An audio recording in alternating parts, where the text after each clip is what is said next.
everyone, your authors and invited guests. Welcome to Technical Session 3B.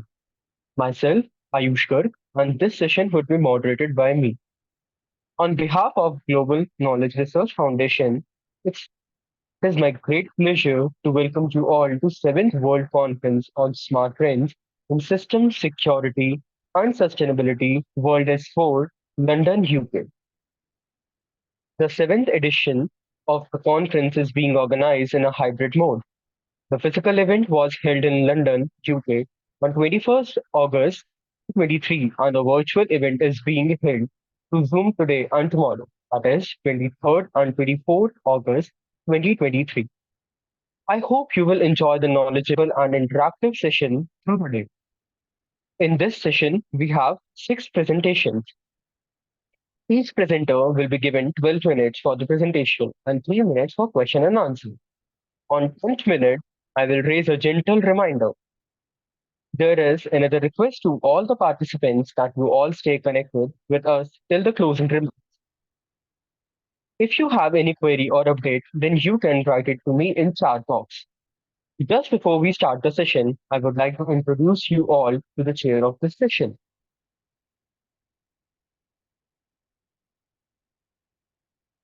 Dr. Dharam Singh Chad received his PhD in Computer Science and Engineering from prestigious universities in India. He is a professor of computer science at Columbia University of Science and Technology. He is the author of more than 150 peer-reviewed articles and the author or editor of more than 20 books.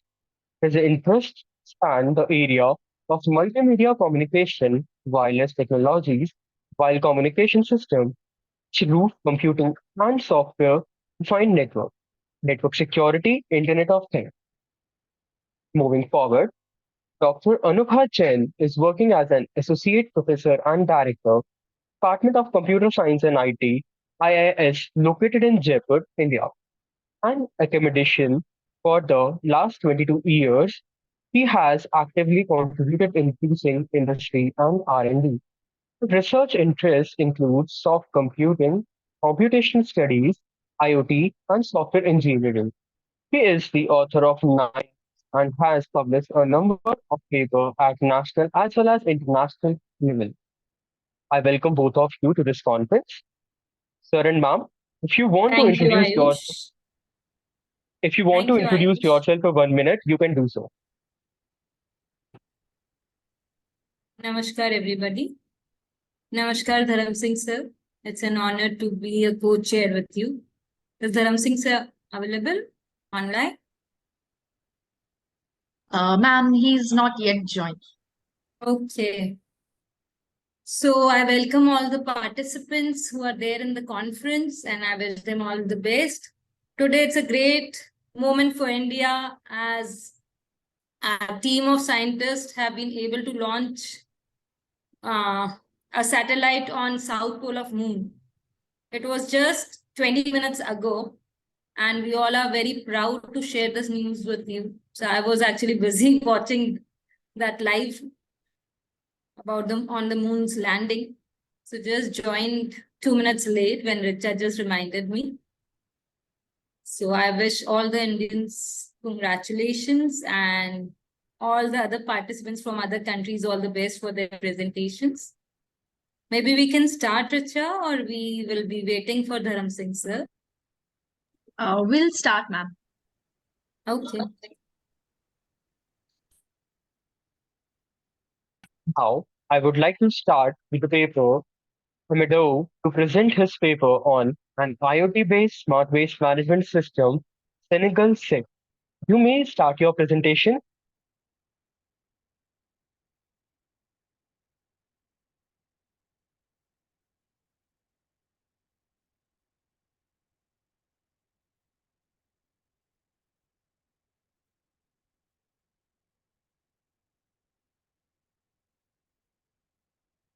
Moving forward,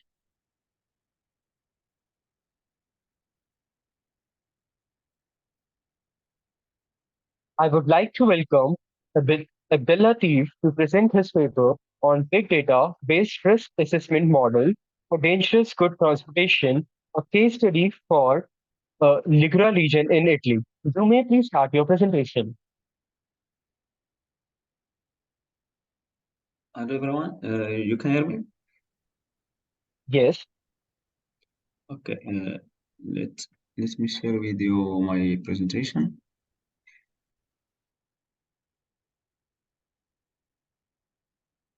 Okay,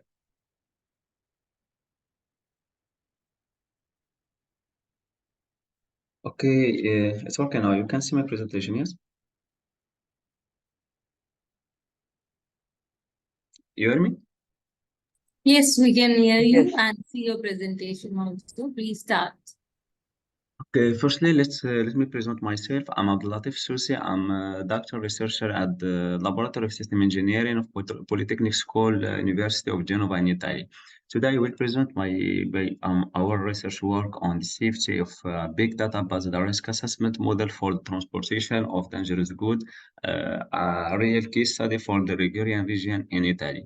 This developed system is implemented within the framework of two European projects, Lost Plus project, which means logistic and safety of good transport for transport by road of hazardous materials, and the OMD project by French region, which means Observatoire des marchandises dangereuses. So this project, it's like in both Italian and French region.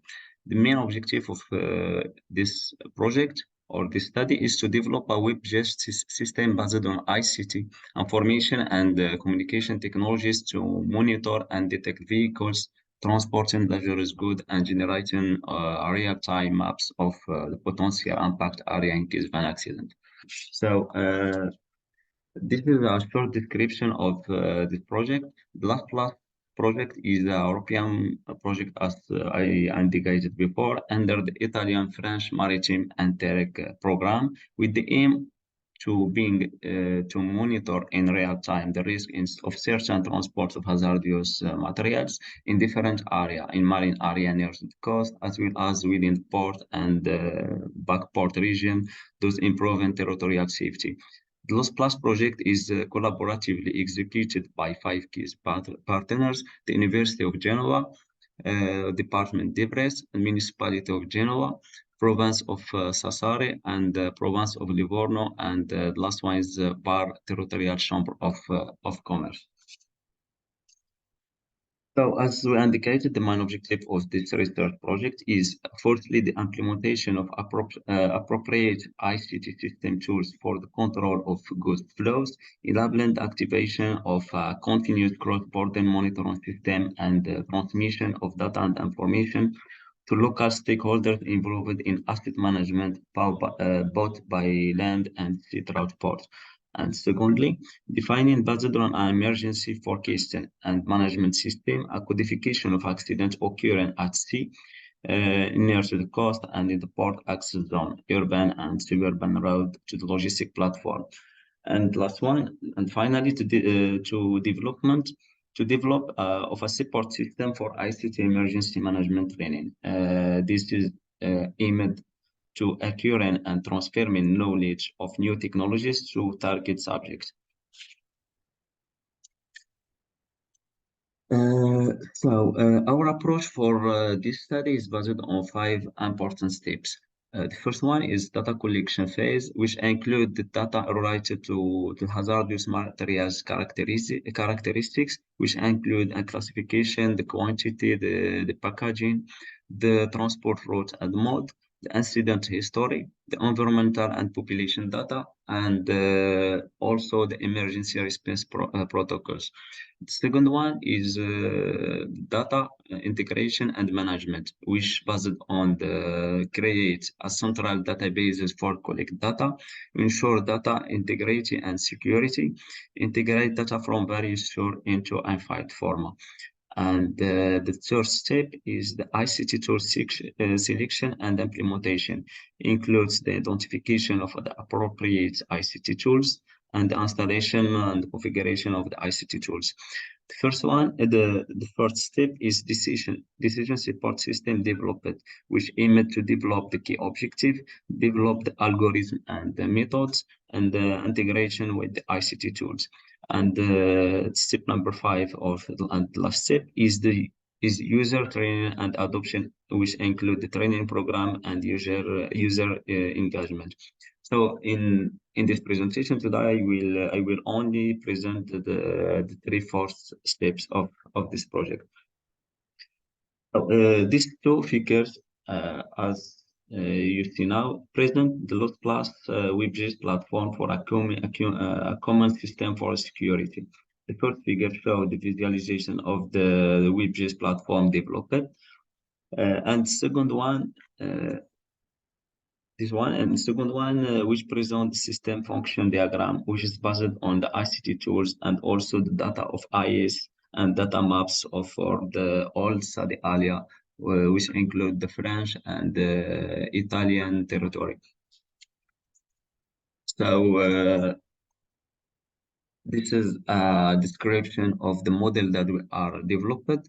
This model for the DGGDSS, which means Decision Support System for Dangerous Goods Transportation. This model based on four essential database components. The first one is database called the territorial databases. The second one is the databases concerning flow and traffic of dangerous good transportation data. The third one is the databases containing ports and authority-related data regarding dangerous good. For instance, historical data and information related to import and export activity, for example, across all the ports within specific region of interest. The first one is the number four. Number four is the infrastructure data include various factors such as road network, schools, hospital, and these elements are crucial as they represent vulnerable point in event of the accident. So all of this input data serve as the basis for generating output data within our platform, as will be elaborated further in the subsequent slides. So in this project, the system developed use innovative technologies to increase safety on the road network by installing a network of cameras and remote lasers on the most important traffic routes in the city, which allow the local public authority to effectively manage traffic and identify the classification of hazardous materials transported according to the IDR, which means in a core European for transport of dangerous goods standards. As you see here, these tools have been installed at strategic location within the city, along the coastal area near to the entrance gate of the port.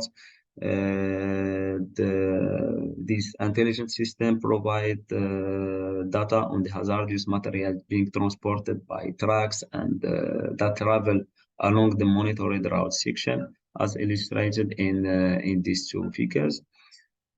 All the collected data come from these tools, transmitted via server to databases for processing within platform that has been developed for this purpose. This intelligent system makes available data on specific hazardous materials transported by truck, covering the monitored route section as shown in this figure. This data managed by the municipality of Genova, which can only be consulted by accredited user. In addition, the proposed system offers the user the possibility to download related information on statistics in different formats. The maps, statistics, and the graph useful for the risk-based decision support system have been set up for the public authorities of the territory. Data in this table, as you see now, all the data collected in a database and guided by the name of the hazardous materials transported, the UN number code according to the ADR or IMDG, which manage the route transport and maritime transport, as well as the number of the hazardous materials flow for each checkpoint as shown in this table. This represent a different point of that we are checked and follow the transport of this truck which transport hazardous materials. And this database can provide statistics on the distribution of hazardous materials by class. For example, according to this statistic, more than 50% of transit concern various hazardous materials and objects for class number 9, and about 28% concern flammable liquid, and about 11 for corrosive materials and 4% per gases. And these databases can also provide statistics on the distribution of transit by time slot, which show that, for example, about 40% of dangerous goods transit in the time period between 8 and 12 a.m. Also, this database can provide statistics on the distribution of transit by hazard class and section. As example, hazard class number 9 and 3 for flammable liquid, which together represent about 80% of the total of detected hazardous materials that have transit, particularly in the route section number 28, as shown in this table. This platform also can generate a map that displays the most frequency used route for the transportation of these materials based on their class within the Genova port area.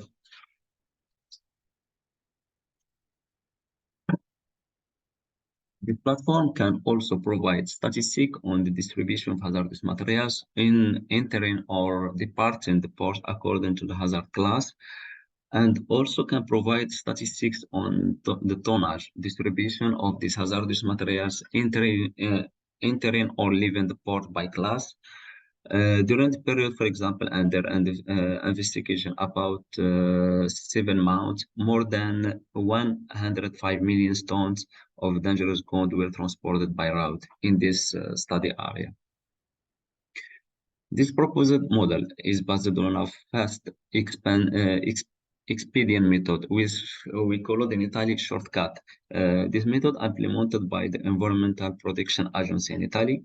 This method allowed estimation the damage distance resulting from accidents involving the release of hazardous substance in various types of container, including those stored in confined container or transported by pipeline, tankers, train, or vessel. The shortcut method classified toxic and flammable substance according to their generally significant risk characteristics. It indicates the accident scenario with the highest and medium probabilities for each risk category, such as fire, flash fire, vapor cloud, explosion, and toxic cloud. As indicated in this diagram, this method is based on 4 elements. The first one is the geographic information system. Data include the data related to the infrastructure, which include population, the environmental element. Second one is the meteorological condition data related to temperature, humidity, the wind speed, and wind direction.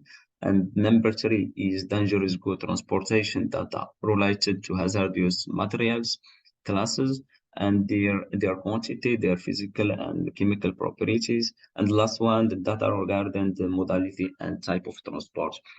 So based on all these elements and data, the system can generate a rapid mapping for the analysis of the consequence in case of an accident involving dangerous goods, as we will see in the next slides. So the impact Excuse me, zone. Yes, I apologize for the interruption, but could you kindly consider concluding your presentation as we have only 1 minute left? okay, I have only two slides and I will finish my presentation. So the impact zone of an accident scenario is monitored by the area drawn like a circle moving along the route is shown in the following figure. In the red area, the impact zone is defined as a high lethality, where the yellow area can be associated with the damage zone, where the consequence could generate serious injury. So the user of this platform can generate a rapid mapping for different accident scenario, considering specific information of each area, such as population density, schools, and the hospital. This is an example of a chlorine accident. The map shows the different impact zone in the red and yellow area, include potentially exposed and vulnerable elements of the territory in blue and green, such as schools, hospitals, shopping centers, stadium, and factories. The red circle represents the area of defined impact derived from and assumed chlorine released as a study scenario, and the yellow represent the area of potential damage. To conclude my presentation, this result have show that the model effectively analyzed and evaluated data collected by the European project Lost Plus, which monitored hazardous materials transportation in Italy and France using the ICT-based system with all cameras installed on the major traffic roads in study area. And this model has the potential to provide useful insight for stakeholders involved in the hazardous materials transportation. It can facilitate better decision makers in terms of planning, monitoring, and managing hazardous materials transportation, thereby reducing the risk and in enhancing safety. For future research, that should continue to explore the potential application of big data in field of hazardous materials transportation to further enhance safety and reduce the risk associated with transportation of dangerous goods. And thank you so much for your attention.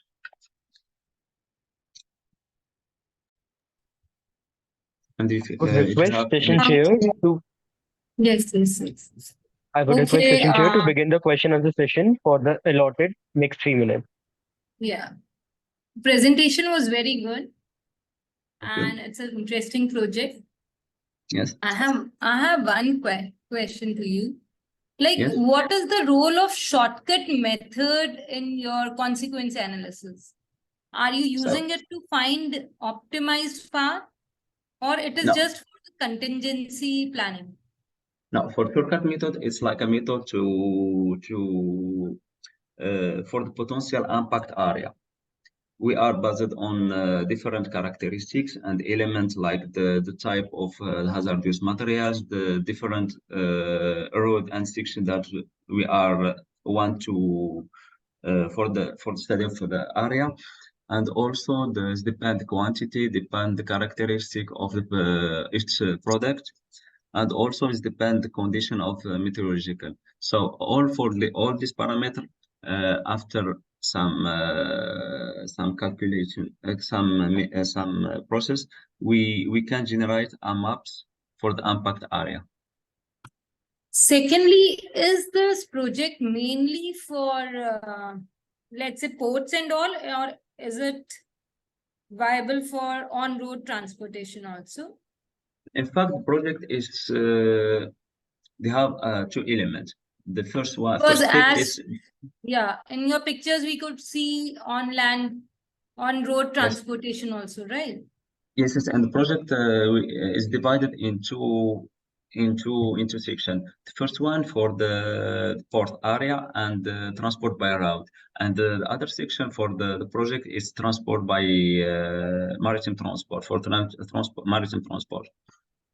So in this presentation, I only present the part or the section for the road section, because this is Okay. a big project for these two different kind of Yes, studies. definitely.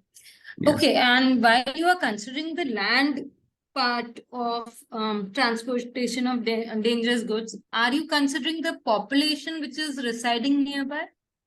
Yes, of course. In the impact area, because our objective is to define the impact area in case of an accident, and that can help the decision makers to find a good solution in case, for example, if we have an accident or have the good choice. For example, they want to choose, for example, a route that we can call it X, for example. In this route, for example, we have schools. In the schools, we know that the schools start from the 8th and until the 6th, for example. In this period, it's better to change, for example, this road and use it also only for the night transport, for example. And we do the same for the hospitals and the other vulnerable ones, as we are called in this kind of research. Okay. Thank you. You're welcome.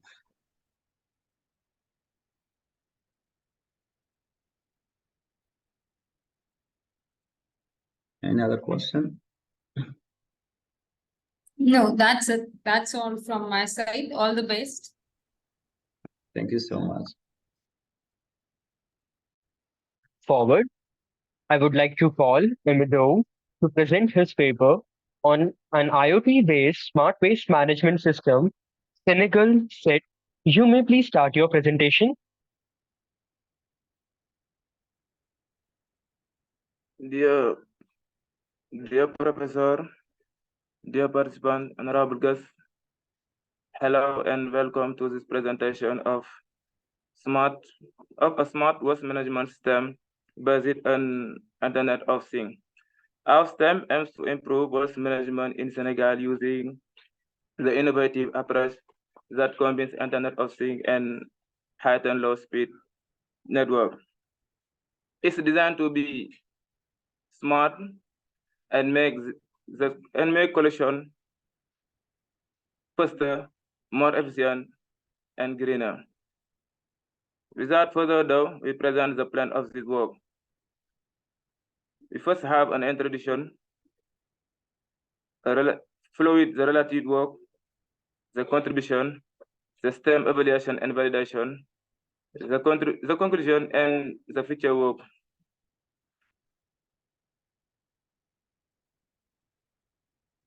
Waste management define it as any operation of collection, transport, recovery, and disposal of waste is a major problem in developing countries in general and Senegal in particular.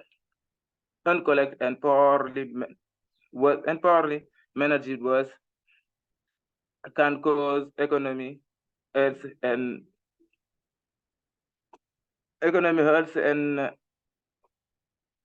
environmental. Waste management in Senegal has undergone several changes since the 1960s. Until 1971, municipal service provide the waste management. From until 1971 to 1984, it was Sawadim, the SIAS, Team, Amos Senegal, Kadakar. However, all of these companies have gone to the public despite the lucrative contract they landed. Since 2011, UCG has been set up for solid waste management. Despite all this development and despite the initiative of the Zero Waste project launched by His Excellency the President of the Republic, led by UCG, it is unfortunate to note overflowing trash cans in city. Population not involved in waste. Population not involved in waste management who throws this waste everywhere in the street.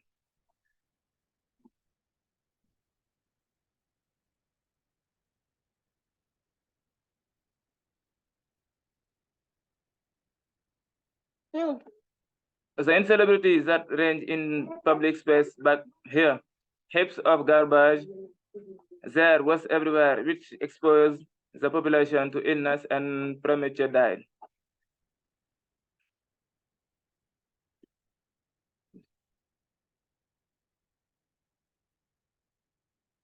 The non-optimized collection path, that is to say, the tricks crisscross the entire city following a pretended daily route in order to collect the garbage. These findings invite us to ask the question of whether how can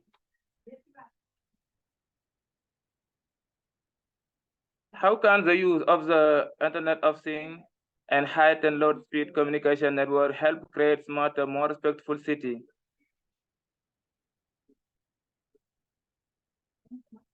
To answer this question, we are going to set ourselves objective among which we can sit. The integration of Internet of Things made up of the sensor, the cloud computing, the application to connecting to the internet through communication network in waste management. The installation of Internet of sensor on the bins used to monitor in real time the filling level of the bin in order to inform the stakeholders through web and mobile application. Optimization of collection route. This make each collection useful with optimizing the number of kilometers traveled in order to avoid wasting time and wasting fuel. Any work that wants to be scientific require priority in our work. We have identified some work among which we have.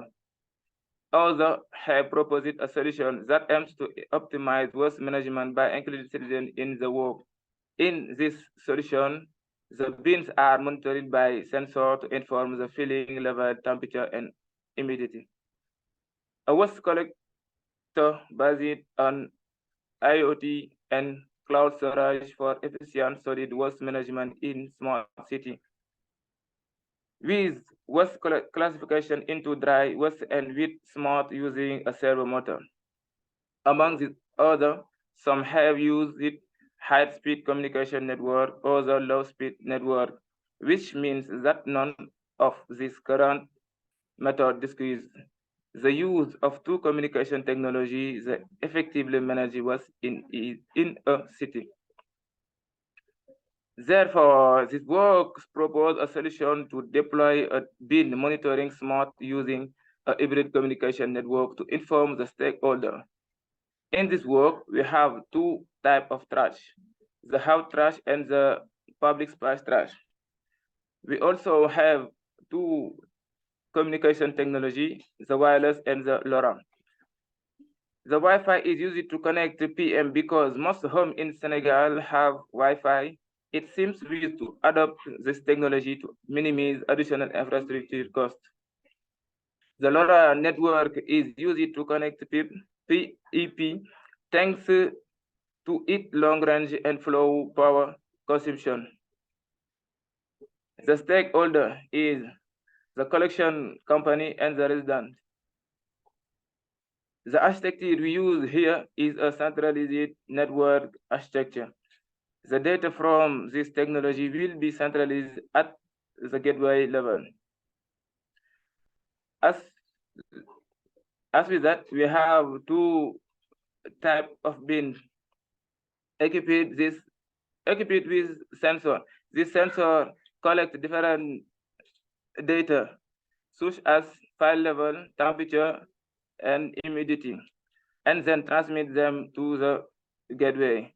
This gateway can aggregate this can aggregate data from different devices and send to the cloud server.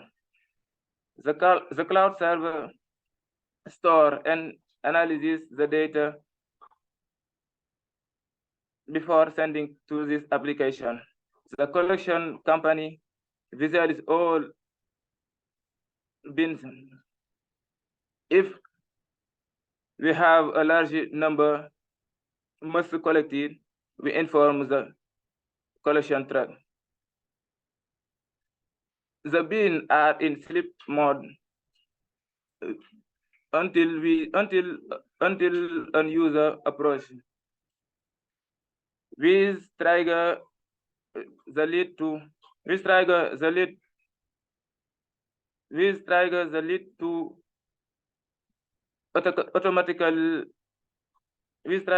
automatically open.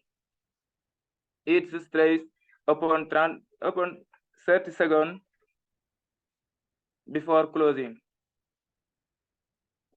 After closing, the file level, the temperature, and the humidity are sent to the cloud server. Before a process to open again, the file level as checking, and the temperature and the humidity. If all criteria is satisfied, the open is authorized, else the collision alert. Here is the cover that houses all the sensor. The ultrasonic sensor is responsible for measuring the filling level of the bin. It measuring the distance between the lid and the waste surface.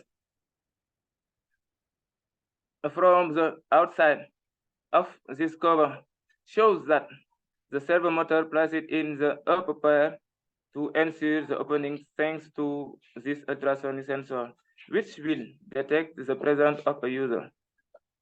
All software technology allow use to analyze and sensor the data collected sensor and display them through this application.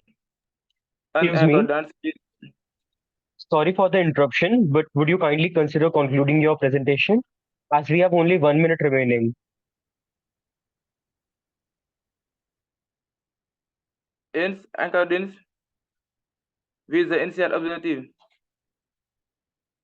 In accordance with the initial objective of this article, we are able to install two sensors on the bins. When a user is present, the lid opens automatically. After closing the trash, data is sent to the IoT platform. The platform stores data through channel before sending it to application. The collection company visualizes all the bins in the city through the web application. If a certain number of bins are full, a collection route is generated of flows. The mobile application for residents of the city are shown as their home trash can is full. The trash cans close to them are notified.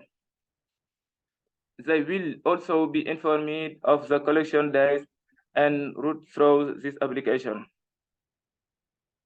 In the end, we can conclude that this project will make waste management in Senegal much smarter, much more efficient, and much more profitable.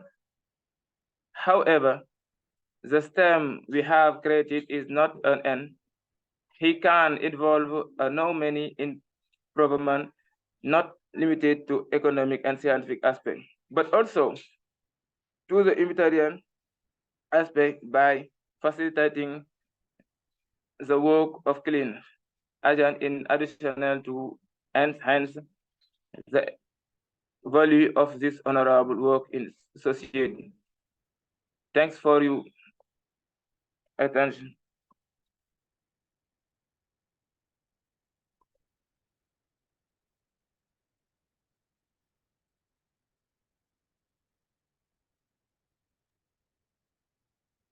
Any questions? Yes, I do have this question. So it is a good project. My question is, how will this project of yours help in sustainable solution?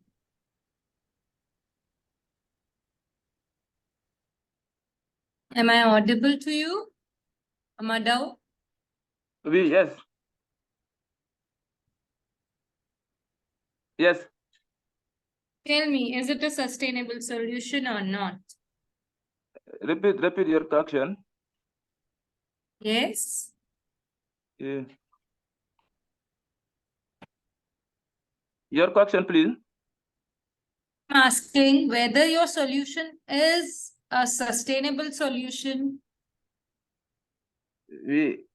My solution is deploy a waste management in Senegal to using the hybrid communication network. How will it help the environment?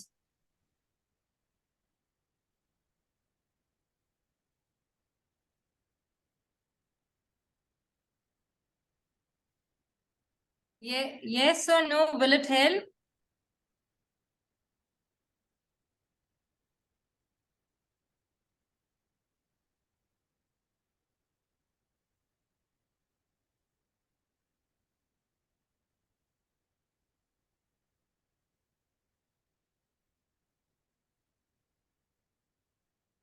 Okay, thank you. We can move to the next participant.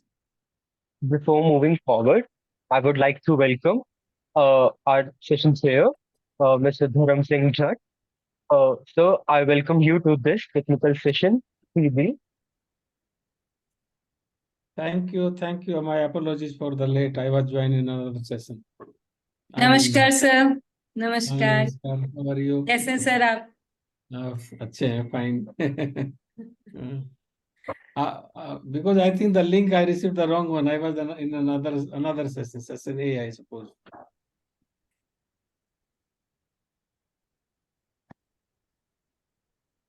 So, if you give us permission, shall we move further? But you can continue your presentations now. Okay. Moving forward, now I would like to welcome Joe Swaminathan to present his paper on effective supply chain during natural disaster. You may please start your presentation.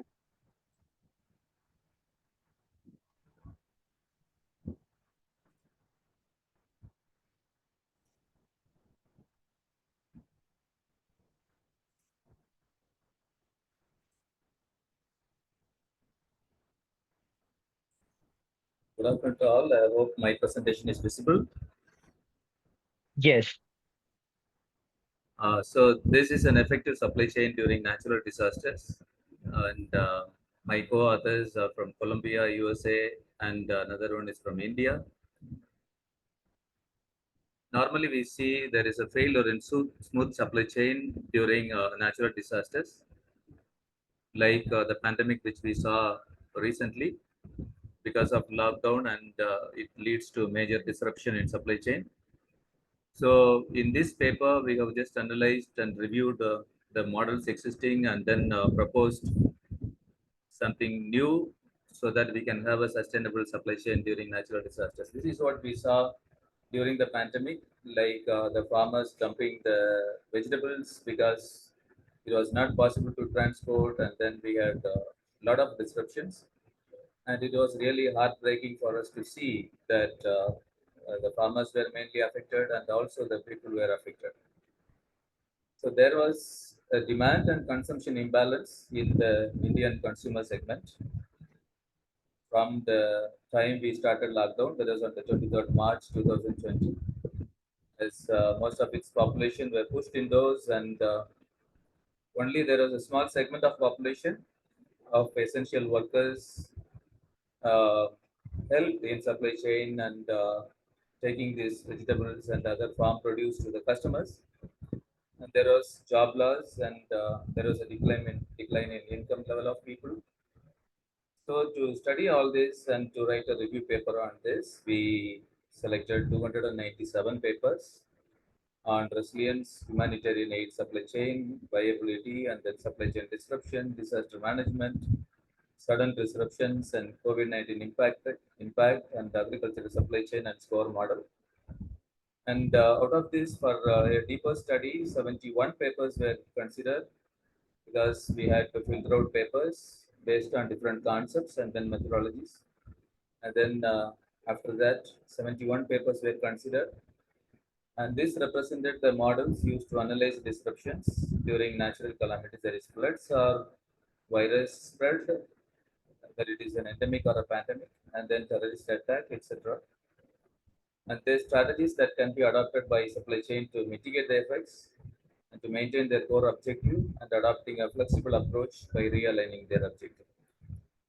And this is a collection of the papers which we had a small section of that. And we identified that there is a lack of crop management, and then the digital technology that is to be included in ACM requires a major investment, and then lack of strategic alliances, partnership, and the organizational relationship have disrupted or hampered the smooth and efficient supply chain. And another factor is the lack of processing, sorting techniques, lack of technical skill, and the impact of weather, spoilage. Even now, we see in most of the states in North India, we have got floods, and so that leads to spoilage of perishable goods.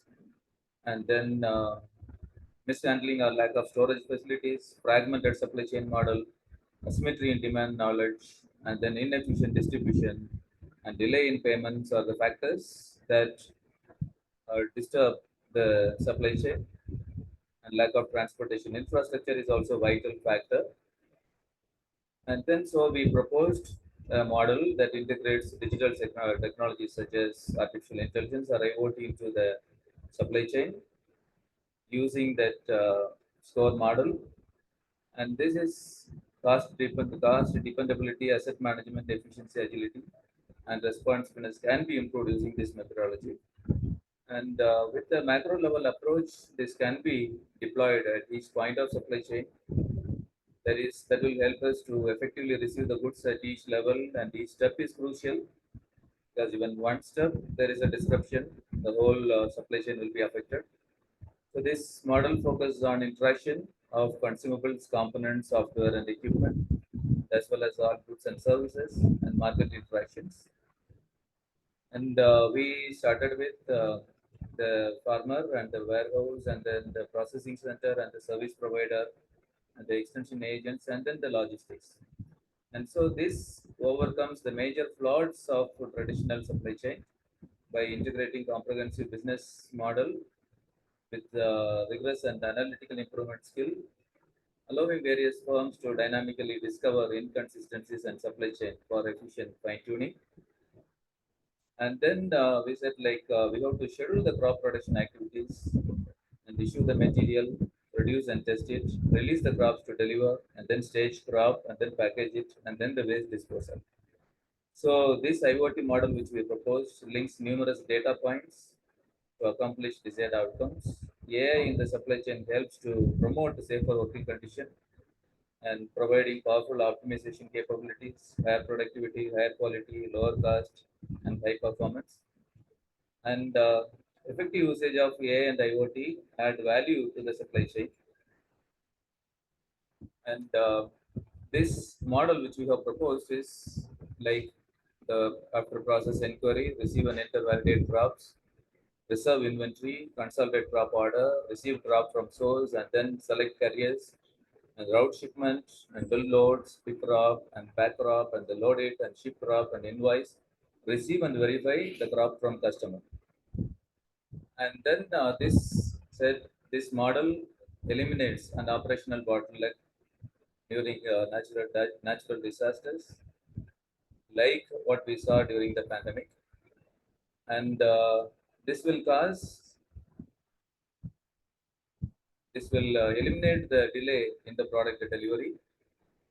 This study has integrated digital technologies into the model, and this will help the problems normally we face during the disasters. And this will help in inventory management, warehouse efficiency, and increase safety. This study will help also during the natural disasters, and also this could handle any natural disaster and to supply essential medicine and ventilator or PPEs and then rapid testing kits easily, and also supply of food material and transport of farm products. And a special focus is done attributed to our agricultural supply chain model, and this would help the stakeholders to deploy similar technologies into other fields. These are the references. The study which we have proposed here is an ongoing study. It is not yet over, and this is the model which we have proposed, but still we are working on it to implement it in one of the sectors, and then after that, based on the results, this study will be concluded. So that is all from my side. That's the presentation, and I am open to questions.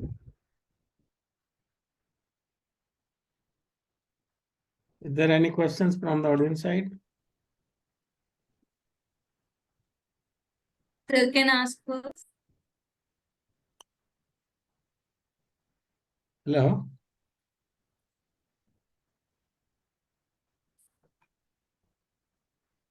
Mr. Jose, Yes, sir, please. in this paper, what is your, oh, sorry. Yeah, Prof, in this paper, what's the contribution? Because this the disaster management in various areas, flood and terrorist and virus. So and Our contribution is and to supply chain, study. you are using the IoT and everything. So how you propose the model and how you validate your model that is shown in the figure? At present, we have just proposed a model, and then we Yeah. want to select a sector where we can introduce something that is related to artificial intelligence and IoT, and we just want to implement a system and then study it and then implement it, because this is only a review and simple model that is proposed, but then we have to dive deep into what we have proposed and take a small sector where we can start from the crop management and talk to the farmers and find out what is actually the problem, and then what are the problems they are facing in storage, and what are the problems they are facing due to the temperature, or maybe like due to the floods they face, and then we want No, to talk to the yeah, it's an that I ongoing can study. understand, Yes. but that I can understand, but I think this is the conceptual model, because I think model is not validated by some Yes, validation that's right. method. That's right. Yeah, that's why I'm asking question. Thank you, Dr. Joshi. Thank you, sir. Thank you, Thank you. Yeah. Josie sir, what is your future plans on this particular topic? Yeah, the future plan is that we want to go into the micro agricultural logistics system, where we want to introduce AI. And as I said, explained earlier, we want to have a simple model which can be adopted by our farmers, the Indian farmers. And because huge investment, and to make a complicated system is very difficult beyond their reach. So we want to make the system very simple and also user friendly, or maybe like if we can accommodate them into the, communicate with them into their own like local language, and then it will be easy. So this is only a conceptual model, but then we want to implement it, test it, and then expand it to the whole country. Planning to hardcode those IoT chips in coming future? Yeah, it is actually ongoing. Okay. Okay, sir. This is all from me.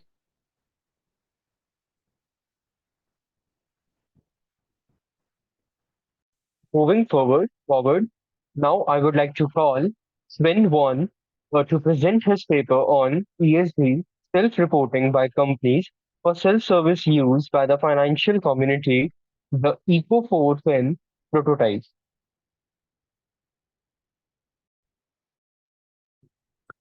Hello, can you hear me? Yes, we can. And I assume that you can also see my presentation mode of PowerPoint. Yes. Okay, thank you. Yeah, welcome to my presentation. The title of my presentation is ESG self-reporting by companies for self-service use by the financial community, the Eco4Fin prototype. A somewhat longer title, which will be hopefully become clearer at latest after the slides on motivation. My name is Sven von Höfeling, and I work at the University of Oldenburg, Germany, in the group Business Information Systems.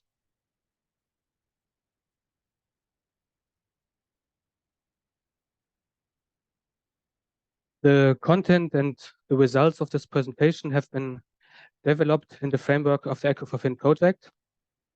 And as it can be seen in the upper right corner, Eco4Fin stands for ESG Communication Data Platform for the Financial Community.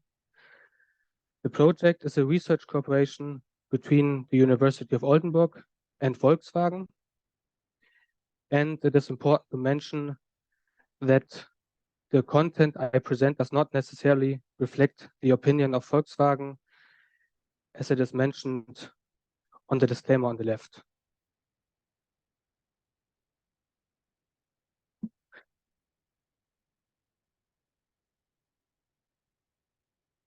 The project moves in the context of the topic of sustainability, and we all know sustainability has become an omnipresent topic nowadays.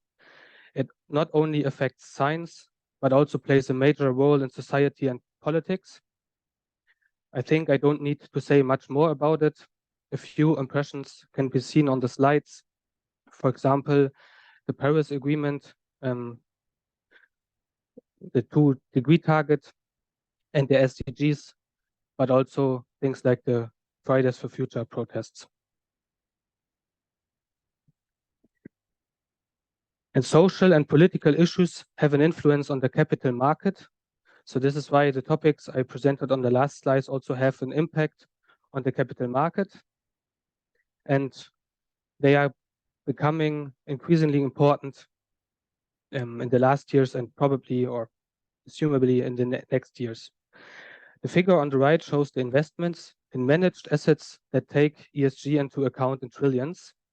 And as you can see, the German bank at least thinks that the investments are increasing, and probably in 10 years, almost all assets managed at least consider ESG for the management. But in order to select sustainable stocks, titles, information is required. So where does the data comes from? Typically, there are two sources.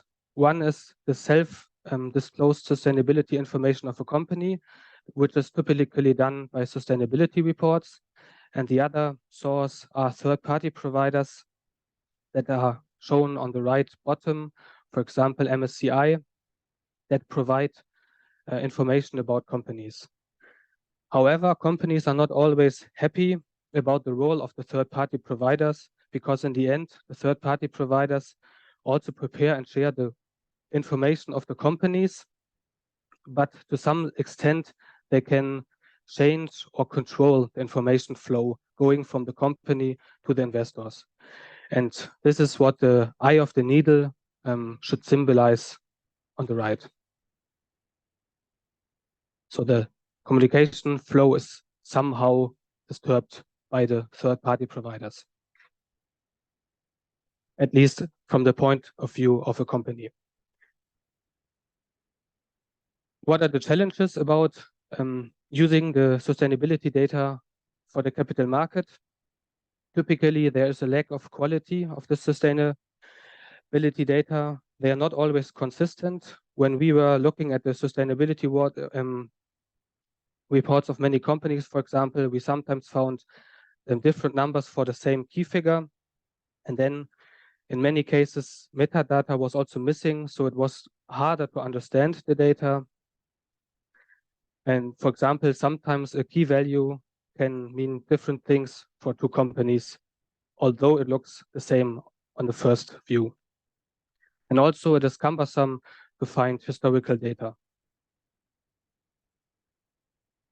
So this is why in the project Echo for Fin, we had the idea for a web-based self-reporting tool as a single point for reporting, which means whenever data was reported, it is also included in this web-based reporting tool, so that in theory, you only need to look on this one tool and not in different reports. Of course, there are mandatory reports that need to be published somewhere else, but these reports could just be included in this platform.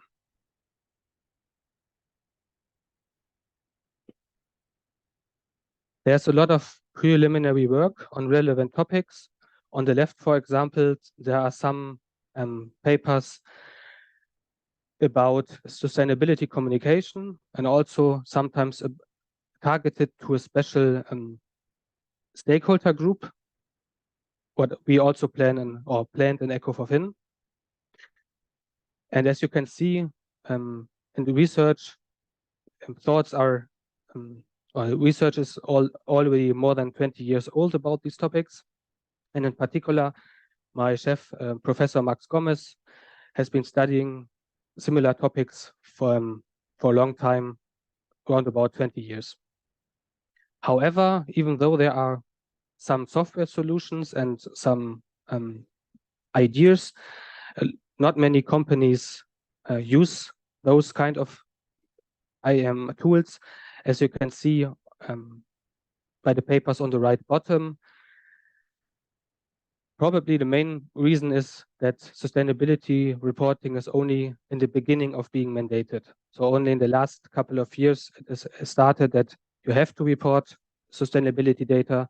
10 years ago, there was nearly no need for it. But in the future, more and more data needs to be reported. And so this is the time where companies start to change the reporting of sustainability data.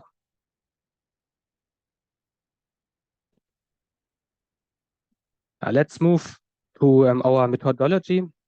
What we first did was an analysis of the current status. We had several interviews with intermediaries and also with analysts. We did a literature review and a SWOT analysis, so strengths, weaknesses, opportunities, and threats. Then we did a market analysis, so maybe there is already a tool that does everything what we planned to do. We found more than 50 tools. However, most of them are focused on managing sustainability report data, but not on the report of them. And most of them do not focus on a specific stakeholder group. As a result, we still had the meaning that there's a gap for our idea. And this is why we started to figure out requirements, and we started to collect or to think of personas and of functional requirements.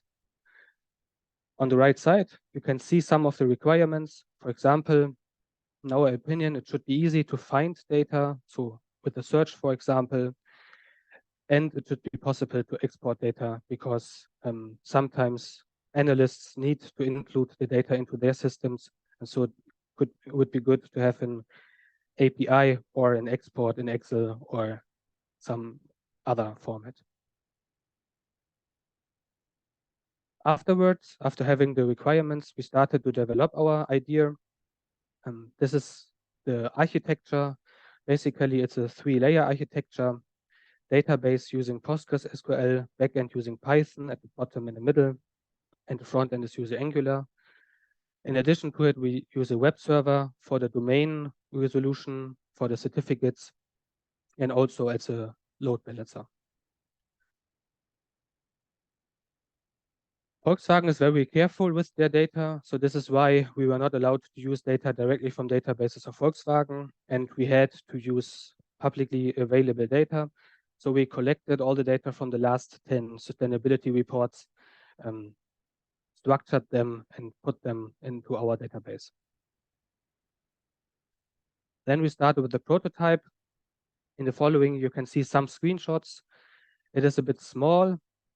However, details are not so important. It's just to get an idea of the prototype. On the left, there's a menu. There are pages where you can change your profile and where you can set some settings, for example, about notification. But the most important pages are on the menu on the lower part. Here you can find for specific topics, dashboards where you can see the data and find more information about it. For example, at the moment, the page about greenhouse gas emissions is opened. And yeah, as I said, it looks a bit like a dashboard, but with additional functions. At the top left, for example, you can see fleet values. The data set of it starting from 2006 until 2019. Additional functions are, for example, that you can bookmark one of the cards, so one of the diagrams, and then you can later on a favorites page just look on your bookmarked pages or a bookmarked data collection. And another important thing is the metadata. For each of the data on the charts, you can click on it and then a sidebar will open. Here they can be seen on the right. And here additional information is displayed. For example, information about if the point was changed in the past, so it would be more transparent. So if, for example, there was a typo and it was cleared afterwards, then you could see here in the metadata that it was changed and when. And also here's additional description about the data. Yeah. Excuse me. Then, yeah. I apologize for the interruption, but would you kindly consider concluding your presentation as we have only 1 minute left? Yeah, thanks. 2 slides left. Results, 5 minutes was shown to 30 investors analysts, and we did then a qualitative content analysis, and we also asked for 13 functions if they are useful or not. Most results said, most people said that they have a positive impression, and they think that the software could help to be more transparent and it could help to counteract greenwashing. And they also gave some suggestions about further development. For example, it would be good not to log in order to be anonymous. Quantitative results, the most useful function was exports with 5.35 of 6 points, and the lowest rank was collaboration mode. So they thought it's not so important.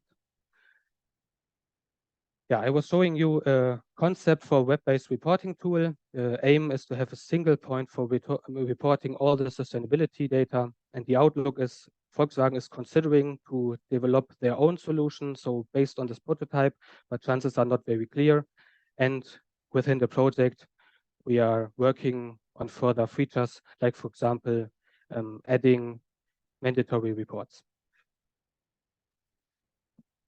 Thank you for the attention, and feel free to have a look at our webpage, and I'm open for questions. Thank you, Mr. When it's nice presentation. So in your model, Eco4 Fin, this is a prototype, and important thing is the security, and you issue a certificate. So what security you implemented in the model? Yeah, I said certificate, that's true. But it's in the end, it's a prototype, so security was not main feature. Security is reason is we uploaded our prototype so that everybody could access it. And of course, typically, if you use a web-based software, you don't want the browser to complain about the certificate all the time. So this is why we added HTTPS.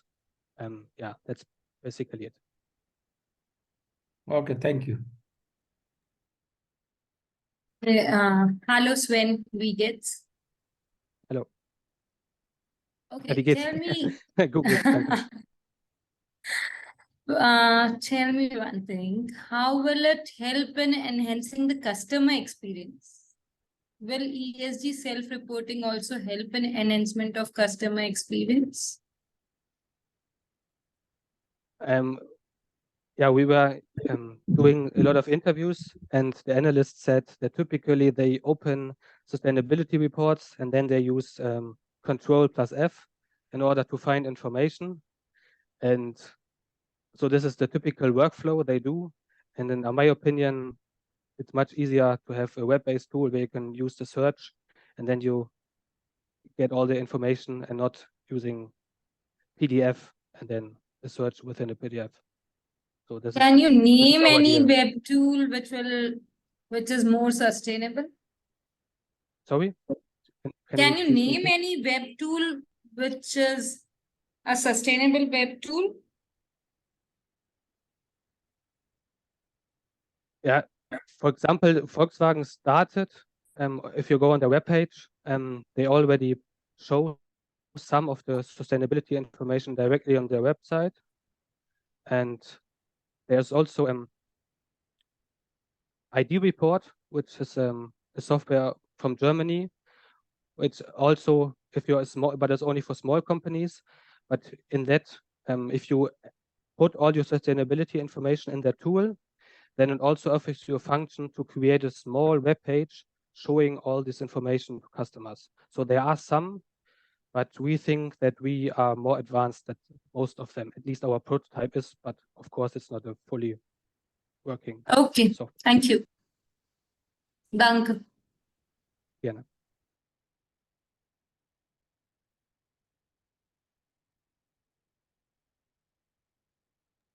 We can move to the next presenter now.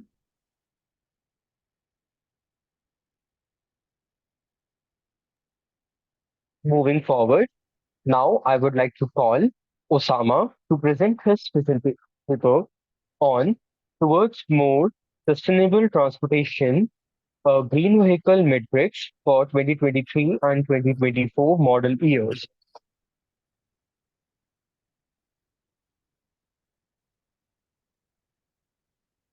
Hello, yes, I'm here, I'm online.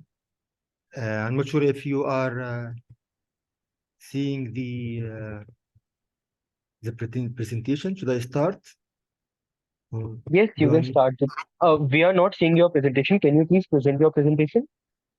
to share?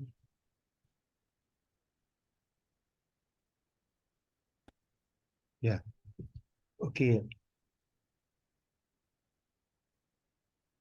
Thank you. Hello, everyone, and welcome to the presentation for the paper number 88 toward more sustainable transportation, green vehicles metrics for 2023 and 2024 model years. This is the presenter Osama Marzouk from the University of Bremen in the Southern Ireland. Now start with the aim. The aim, this study is considering sustainability, but from the mobility aspect, from the transportation aspect. The study provides a summary about various motor vehicles models tested by the U.S. Environmental Protection Agency, EPA, or by vehicle manufacturers with EPA's over. There is a lot of data set of containing more than 46,000 records of vehicle models corresponding to model years from 1984 to 2024. But the analysis here is a subset, which consider the two latest years in the data set, which is the model years 2023 and 2024. And it is not normal that in 2023 you have car model of 2024. This is normal. It does not have to be the same calendar year. You can have the next year as a model. The models are categorized here by the fuel technology, and analysis includes 10 performance metrics, which can help in identifying car models or vehicle models which are more sustainable than others. So this is the link to sustainability is sustainability through the transportation or the vehicles. That's a motivation. If you look at that scenario or prediction by the International Energy Agency, IEA, for the Zero by 2050 roadmap. So this, the blue line here is the total carbon dioxide emissions in gigatons, going from about 35 in 2020, and it is aimed to go to zero until 2050. This is global. But in the red line, the red line here is the transportation only, the transportation component. So the red line is part of that blue line. And if we see here that the both lines overall decline, but transportation is declining slower than the global. So this is global. The total emissions are declining faster than the transportation. So it seems transportation sector is kind of difficult to decarbonize. Even in 2050, you still have, it's not expected to eliminate carbon dioxide emissions totally. You still have less than 1 gigaton of emissions, even and by 2050. So this now let's talk about some themes that may come during the remaining part of this presentation. Combined here means mixed driving mode, which is 45% highway driving and 55% city driving. And this is defined by the US Environmental Protection Agency. E85 is a mixture of 85% ethanol and 15% gasoline by volume. That's kind of a blend of fuel. F score is an EPA fuel economy score. It's an integer number ranging from 1, worst case, to 10. The best case, it depends on the driving miles per consumed energy. FFV means flexible fuel vehicle, which is a car that can use, or a vehicle that can use gasoline, ethanol, which is the E85. G CO2 is the gram of emitted tailpipe carbon dioxide, the direct emission. GHG score, GHG score is another EPE score, which is the greenhouse gas score. It's also an integer number from 1 to 10. 1 is the worst, 10 is best. It depends on the tailpipe carbon dioxide emissions. And KPI is a kilometer of driving per liter of liquid fuel. And for vehicles that do not use liquid fuel, like electric cars, there is a per equivalent energy of 8.9 kilowatt hour. So you can think of this as an equivalent to 1 liter of gasoline, the energy content. MPGE is the mile of driving per US gallon of liquid fuel, or for vehicles that do not use liquid fuel, there should be an equivalent in terms of energy of about 33.7 kilowatt hour. The US gallon has about 3.72 liters. Now, PHEV is plug-in hybrid electric vehicle, which can drive in electric mode and gasoline.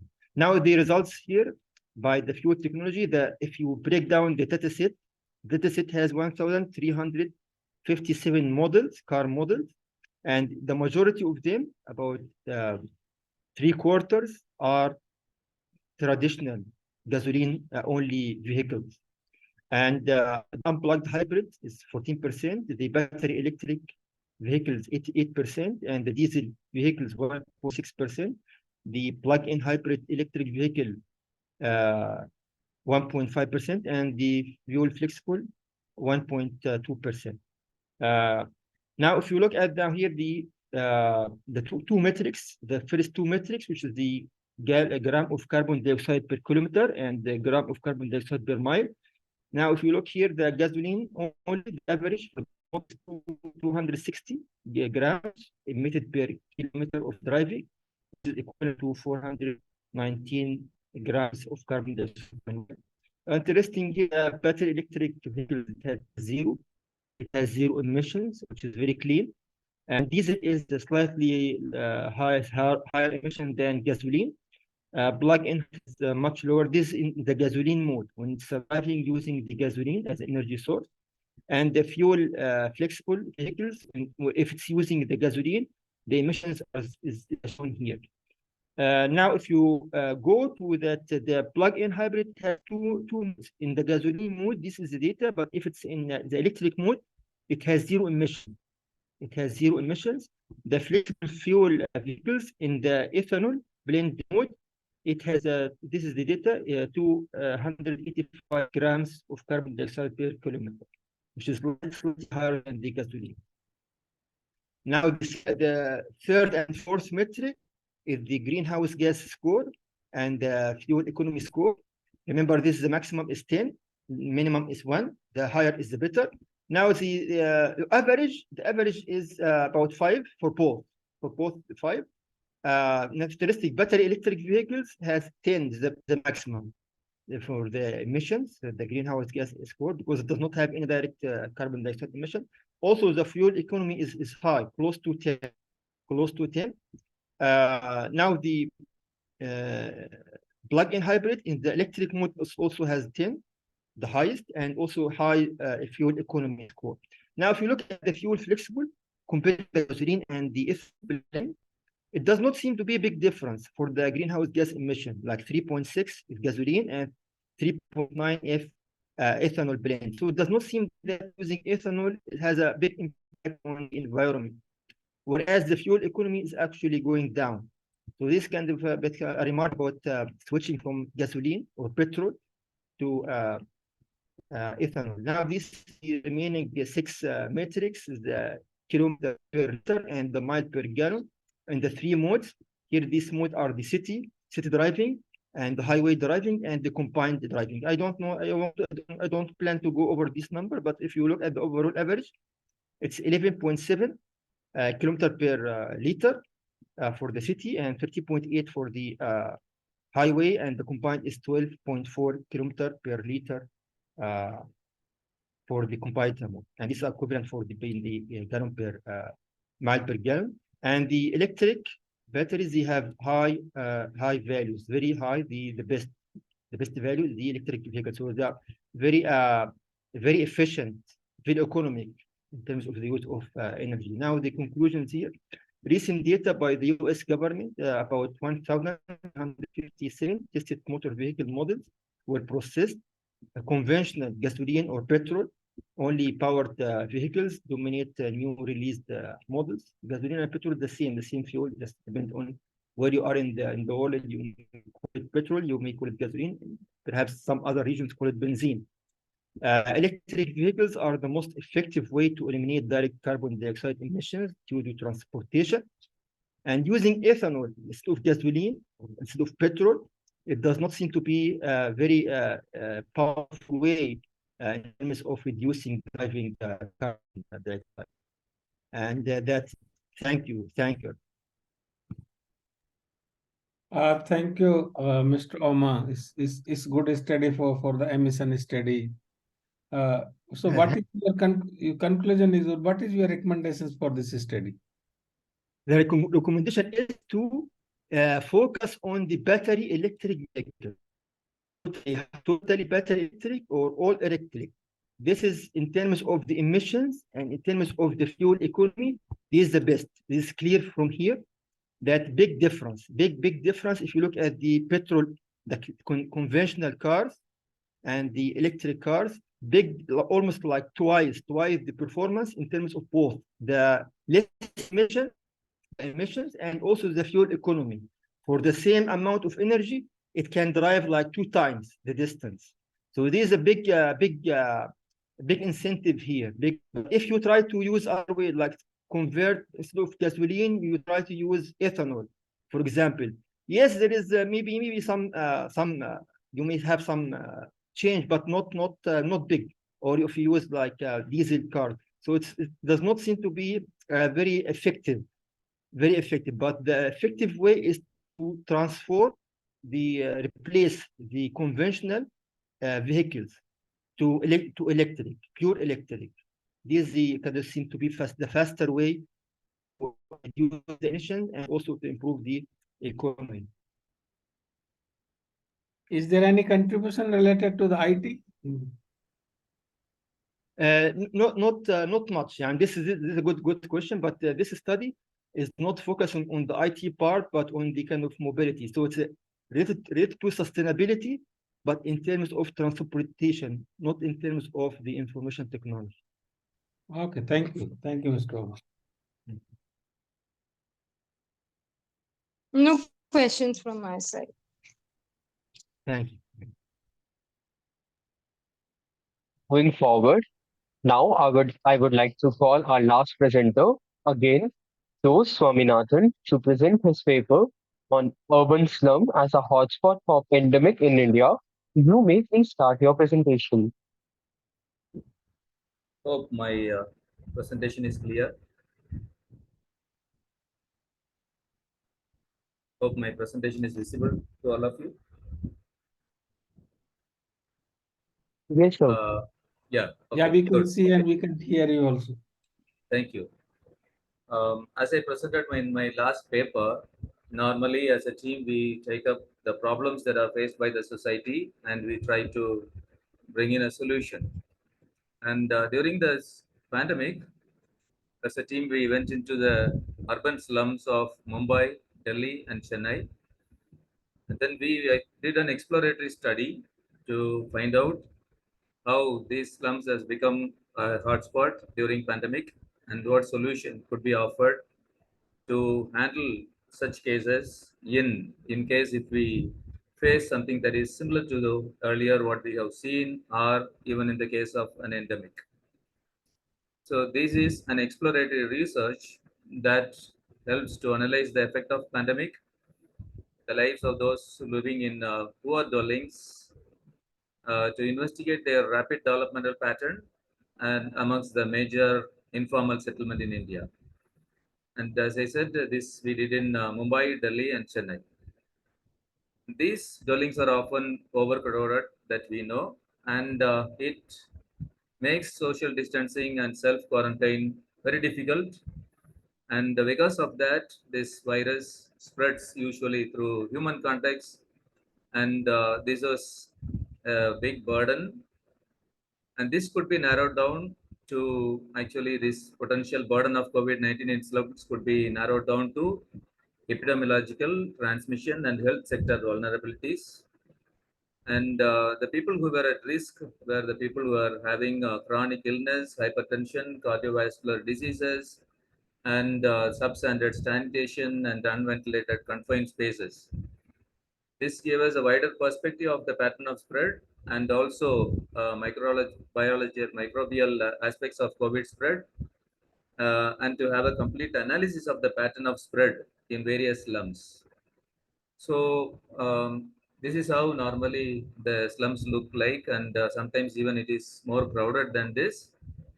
And during COVID, we approached the health workers who went into the slums, and through them, we conducted this survey. And you know, like 70% of the maintenance and supportive works are done by these people living in slums. These are the people who help in household work, labor in factories and the petty shops and vendors and housekeeping and other jobs in metropolitan cities. And the migrant workers also reside in slums as it is economically cheaper. And this we see that it is unhygienic, chaotic, and overcrowded, and it serves as a major hotspot during infections. And then to prevent this, the measures laid by the government were not adopted by the residents of the slums because many of them were not aware and illiterates. These slums are known to have very poor socio-economic standards, and this has got a synergic effect in deteriorating the health and economic condition of slum. The slum in Mumbai is recorded as the highest COVID affected, and we know that 8,926 recorded deaths. I have put that in red to show that we are not very sure that how many were not recorded, but then as of record, it is 8,926. That is a huge number. And then, our study showed that 15% of India's total, of which most of infection occurred in the slum, and the vast majority of infection has still been undetected. And then, due to the lockdown measures, these people were devoid of poor, basic necessities, and also they suffered because of hunger and pandemic. And many of those people remained indoor, and they had difficulty in getting food, and also it was very difficult for them to go into physical distancing. And then our study also showed that there were three types of vulnerabilities, namely epidemiological, and then transmission and health system vulnerability. This talks about the fatality rate based on the health conditions and the age of residents.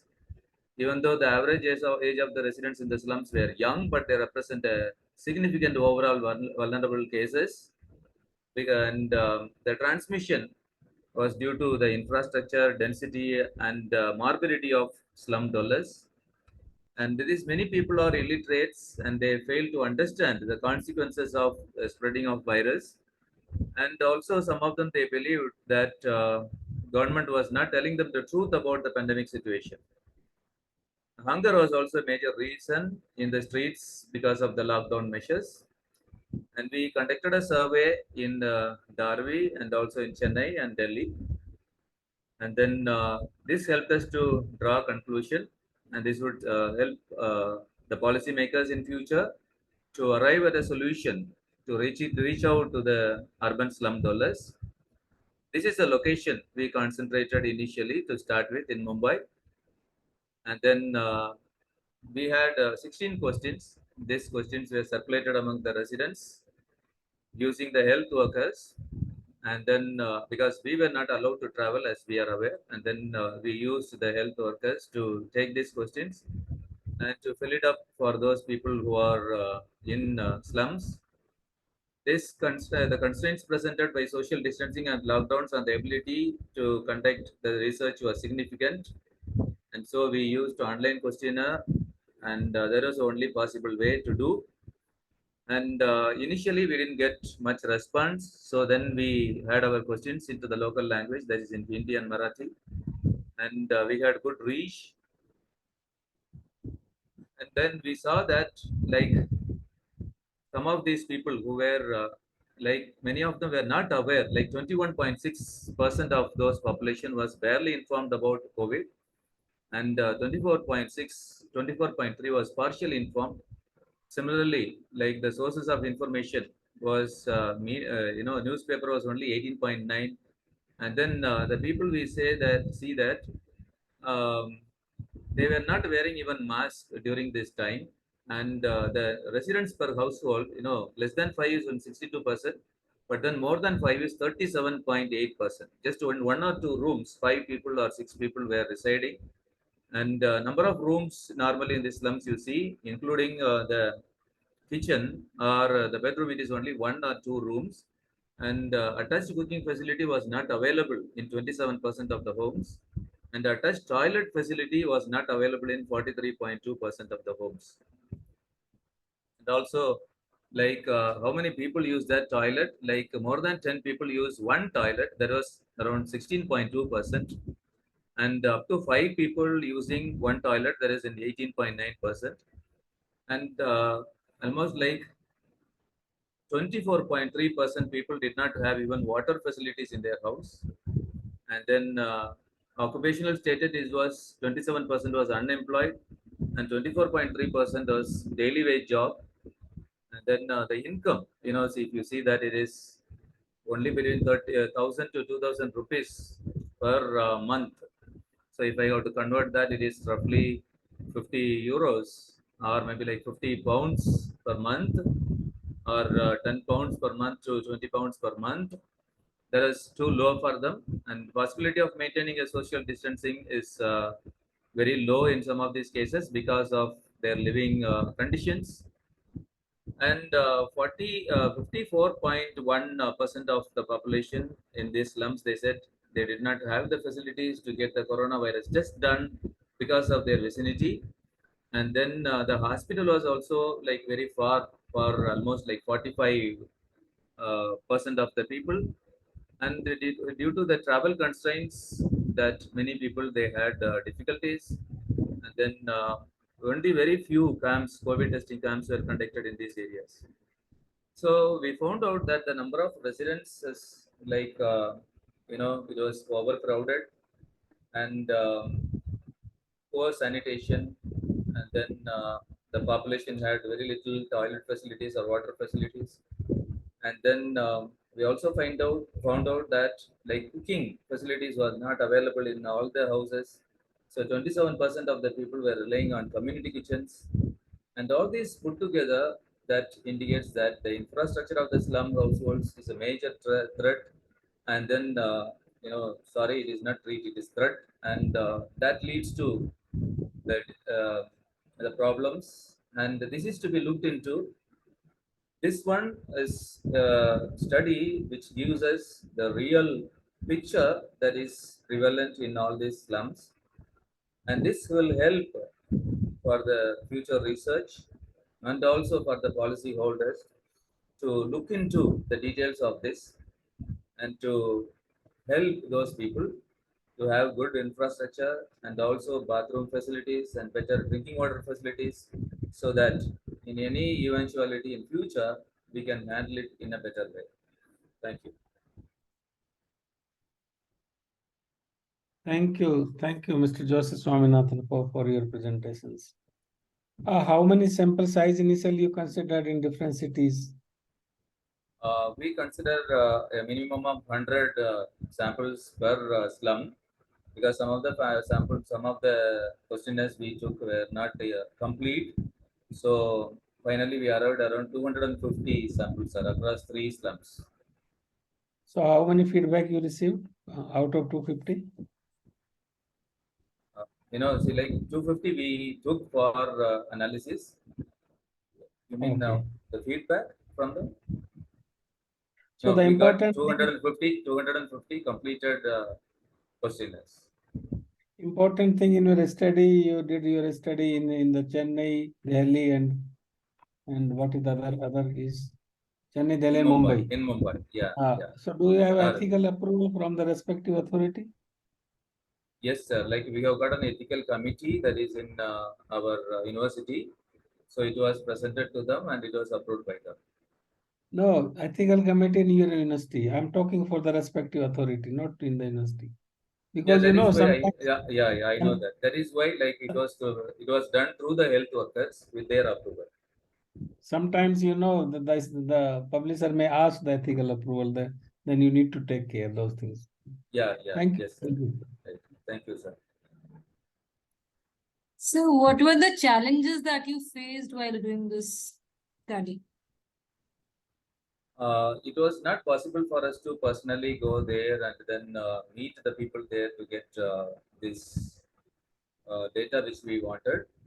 And then because of the fear that was associated with this pandemic, like many respondents were not ready to give their response. So that is why like through the health workers and through the people whom we know in those areas, we had to approach them and explain to them. And as it was pointed out, like we had to take care of all those permissions that were required. And we depended on the nurses and the other health workers who were going into these slums. Through them only we collected. And it was a bit challenging. Otherwise, like if our team was able to go there and visit, we would have done a better job than what we have presented here. That was a big challenge, but somehow Did you yes, not we were able to consider overcome. doing that after pandemic? Pardon? Sir, did you not consider that after the pandemic was over? Yeah, see, after the pandemic, like we have not taken this study. It was during the pandemic, just we wanted to see because too many deaths were there in that slums. So that is why, like, it was in September that we started to find out so that at least during the second wave of COVID, something could be done differently so that these many lives could be saved. And how did you verify the sanctity of your data? Verification as such, like see, only with the available data or the earlier publications that we have verified, but as such, the sensitivity analysis or the other analysis, the statistical analysis, we have not done. That is not verification of data, sir. That is just the statistical analysis, isn't it? Yeah, see, that is why I said like with the verification side, whatever response we got from the respondents, like whichever was complete and then whichever was coherent, that we have taken. Otherwise, like all the responses were not taken. Okay, thank you, sir. Yes.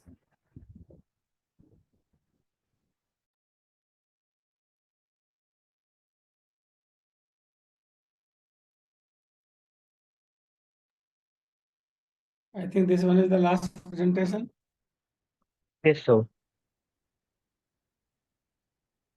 I sincerely thank our authors for their excellent presentation contribution in this section.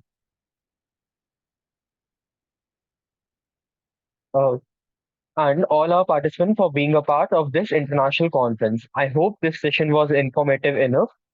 We, on behalf of whole team, thank you for support during this seventh version and all the previous six version of the conference. We will be happy to have you in the eighth version in 2024. All the presenter would be getting their digital certificates through email within 2 working days. Further, all the papers have already forwarded to the Springer. The publication will be live within 6 months. Kindly cooperate with the team of WS4 2023. Would you be so kind as to offer some remarks, respected Dharam Singh Jatt and Anubha Jain, to enrich our session?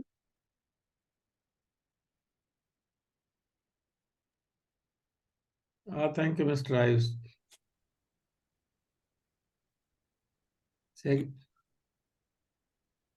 Hello. Yes, sir, we can hear you. Yeah, you want to say again? Can you repeat again what you need something? So we want some of the remarks so that you can enrich our session. Okay, thank you. So thank you all the presenters from my side. there were some wonderful presentations and regarding waste management and the disaster management, including some financial tools as well as that sustainable transportations and all the technology will help to develop the sustainable development goal. So thank you for your nice presentation and you have to develop some prototype and you can advance your research or implemented in future works. Thank you.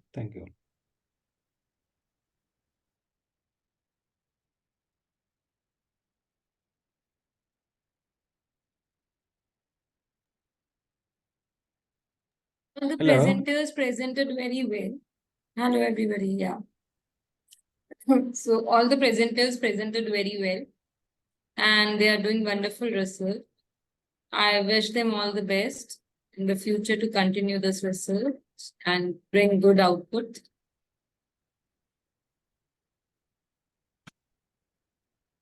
Thank you so much, ma'am and sir, for your valuable words. A token of appreciation to the chair on the behalf of Team WS4 2023 and the Global Knowledge Research Foundation and partners. Thank you for your valuable presence.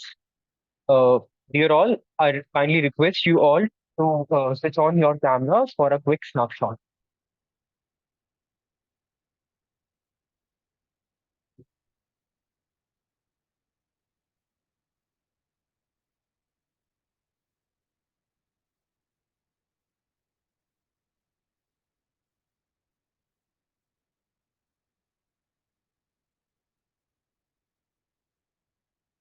Thank you so much.